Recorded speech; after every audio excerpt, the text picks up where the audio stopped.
Do not remove your stator for testing. All testing of the exciter coil and ignition pulse generator is done at the ignition control module. Other than that, this is how to remove and install the stator on your 1997 through 2001 Honda CR250.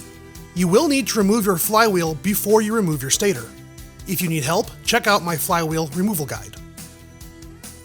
Start by disconnecting the two wiring harnesses from the ignition control module. One will have blue and white wires, and the other will have blue, yellow, and green-white wires. Feed the wiring harnesses down and away from the frame. You may need to cut a few zip ties along the way. Pull the wiring grommet away from the case, but do not remove it. Remove the two mounting bolts from the top and bottom of the stator frame. Pull the stator and grommet from the case at the same time.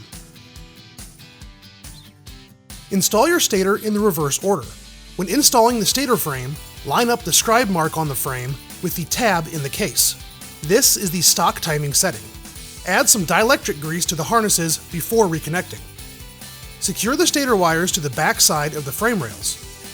If you need any help with your ignition system, check out my comprehensive ignition system troubleshooting guide. If you have any questions, please let me know in the comments or on social. Thanks for watching, and make sure to like and subscribe.